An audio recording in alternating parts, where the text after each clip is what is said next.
હું પોરબંદર લાયન્સ સુભાષ ખતરાળ બોલું છું. એક વાદ વિવાદ અટાણે ચાલી રહ્યો છે પોરબંદર લોહાણા મહાજનની ચૂંટણી આપવી એવો, અને એવું છાપા દ્વારા જાણવા મળેલ છે કે એને હુકમ થયો કે ચૂંટણી 90 દિવસમાં કરી નાખવી છે. આવી સરસ મહાજનની વ્યવસ્થા ચાલતી હોય તેવા આમાં ચુકાદા લઈ આવનારને પણ ખોટી કેવી વાત કહેવું પડે કે આવી બાબતમાં ઇન્વોલ્વ ના થવું જોઈએ. સમાજ એક વ્યવસ્થિત રીતે હાલતો હોય ત્યારે તેને આ બધી પ્રવૃત્તિ કરીને સમાજને નુકસાન પહોંચે છે. ત્યારે સમાજ એક રસ્તાથી ચાલતો હોય અને વ્યવસ્થિત રીતે કામ ચાલતું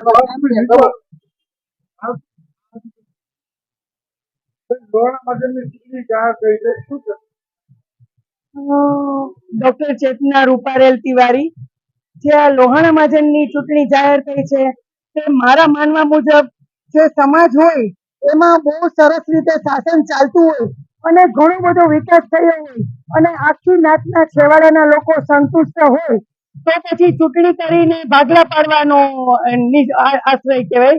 એટલે એ ભાગલા પાડવાનો આશય યોગ્ય મારી નજરે નથી બરાબર.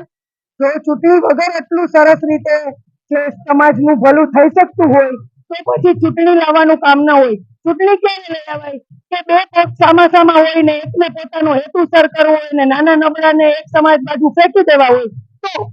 જ્યારે આ સમાજમાં ખૂબ સરસ રીતે એકદમ યુનિટીથી એકતાથી કામ થઈ રહ્યું છે અને સમાજના એક જે પ્રસંગો હોય એ સમાજના લોહાણા સમાજના રઘુવંશી સમાજના શ્રેષ્ઠીઓ દ્વારા જે થઈ રહ્યા છે તો એમાં ચૂંટણી મને વ્યાજબી લાગતી નથી.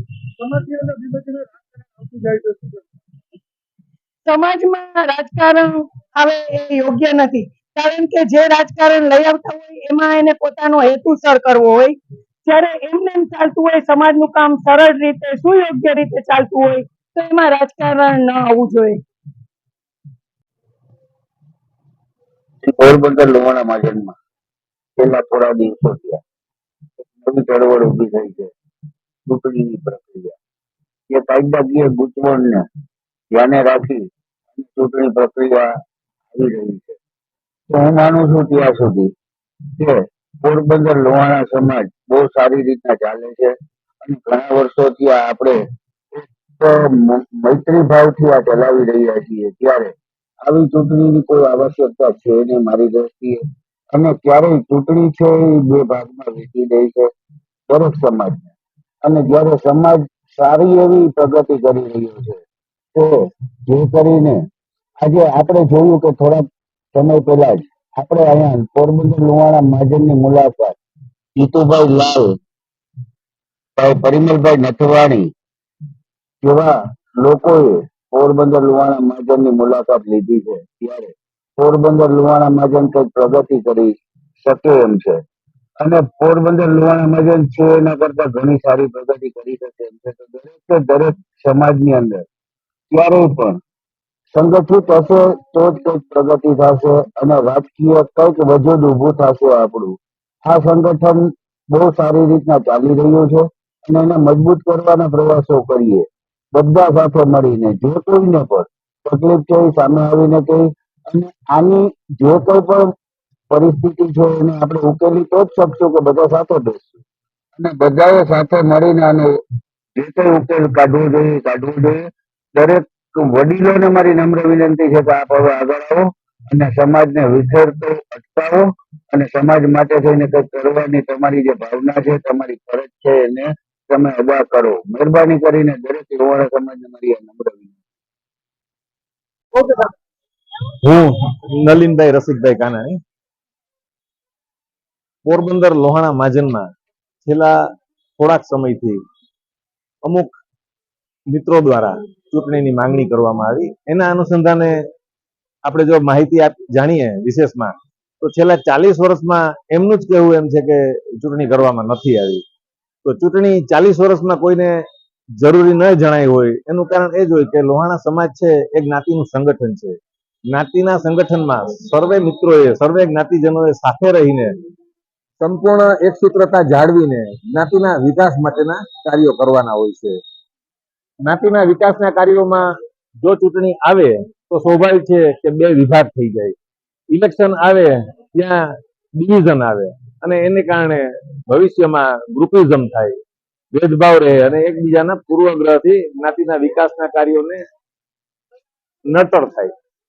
આ જ્ઞાતિનું સંગઠન જે છે એ કોઈ રાજકારણનું પ્લેટફોર્મ નથી કે જ્યાં પોતાનું કદ વધારવા માટે આને પ્લેટફોર્મ બનાવીને પ્રગતિના દ્વાર ખોલવા માટે કોઈ મિત્રો જો આ ચૂંટણી અનિવાર્ય ગણતા હોય તો એ પોરબંદરના અમારા અત્યાર સુધીના છેલ્લા અઠવાડિયાના અભ્યાસમાં તમામ જ્ઞાતિજનોનો એક જ સૂર આવે છે કે આપણે ચૂંટણી ટાળવી જોઈએ.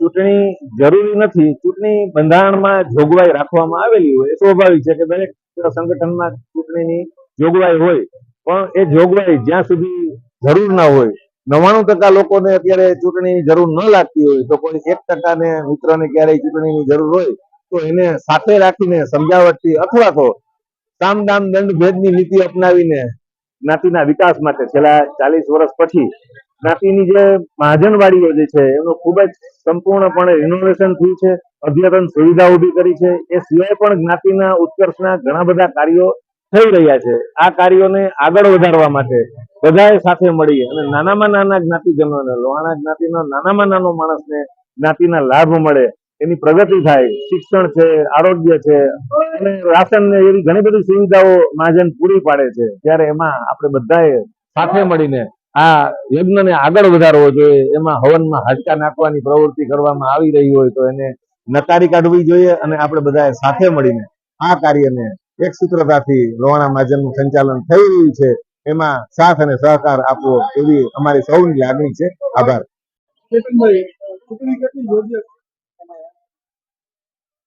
થોડા સમયથી એક મહાજનની અંદર નવી વાત આવી અને એ વાત જાણી કે સાંભળીને ખૂબ જ આશ્ચર્ય થયો કે પોરબંદર લોહાણા મહાજન એટલે કે સમસ્ત પોરબંદર લોહાણા મહાજનને ચૂંટણીની જરૂર છે. જ્ઞાતિના એક વ્યક્તિએ ચેરિટી કમિશનરમાં છેલ્લા 2-2.5 વર્ષથી ફરિયાદ કરી હતી અને ચેરિટી કમિશનરે એવો હુકમ કરેલો છે કે પોરબંદર લોહાણા મહાજનને ચૂંટણી કરવી જોઈએ અને આવનારા કંઈક 90 દિવસનો સમય પણ આપેલો છે કે આવનારા 90 દિવસની અંદર આ ચૂંટણી કરવી જોઈએ. આશ્ચર્યની વાત એ છે કે ચેરિટી કમિશનરે આ જે હુકમ કર્યો છે એ ફક્ત 2-4 જ્ઞાતિના આગેવાનોને સાંભળીને આ હુકમ કર્યો છે. કારણ કે પોરબંદર લોહાણા મહાજનનો વહીવટ છેલ્લા 40 વર્ષથી જે કંઈ ચાલી રહ્યો છે એમાં ક્યારેય કોઈ વાદ વિવાદ, કોઈ આક્ષેપો ત્યાં નથી. ખૂબ જ સરસ, ખૂબ જ સુંદર વહીવટ ચાલે છે જેની સમગ્ર વિશ્વના લોહાણા મહાજનમાં નોંધ લેવાય છે. મહાપરિષદના ઘણા બધા કાર્યક્રમોમાં હાજરી આપી છે અને જોયું છે કે દરેક કાર્યક્રમમાં એવું કહેવામાં આવે છે કે ભાઈ મહાજન જોવું હોય તો પોરબંદર લોહાણા મહાજન જોઈ આવો. આપ મારી પાછળ જોઈ શકો છો કે આજથી 2 વર્ષ પહેલા ખંડેર લાગતી આપણી આ મહાજન મંડી અત્યારે કદાચ ગુજરાતની સૌથી મોટી મહાજન મંડી છે અને દાતાઓના સહયોગથી ખૂબ મોટું રિનોવેશન કરી અને સમાજ ઉપયોગી પ્રવૃત્તિઓમાં આવી ઉપયોગ થાય છે. ઘણી બધી પ્રવૃત્તિઓ છે. જ્યારે બધું સરસ ચાલે છે ત્યારે મહાજનને એવી શું જરૂર છે કે ચૂંટણી કરી અને કોઈ હોદ્દા ઉપર બેસી જવું અથવા તો કોઈ મહત્વાકાંક્ષા સંતોષી લેવી એ મને કંઈ સમજાતું નથી. હું મહાજનના દરેક વડીલો, દરેક ભાઈઓ, દરેક બહેનોને હું હાથ જોડીને વિનંતી કરીશ કે મહાજનમાં ચૂંટણી ન થાય. હવે કોર્ટનો જે હુકમ આવ્યો છે એમાં આપણે એના રસ્તા કાઢી અને કેમ સમરસ બનાવી શકીએ એના વડીલો અને રસ્તાઓ કાઢે. બસ મારી એટલી જ વિનંતી છે કે મહાજન છૂટું ન પડે, મહાજનમાં વિખવાદ ન થાય અને મહાજન એક મજબૂત મહાજન તરીકે આખા દેશમાં પોતાની પ્રતિષ્ઠા સ્થાપે.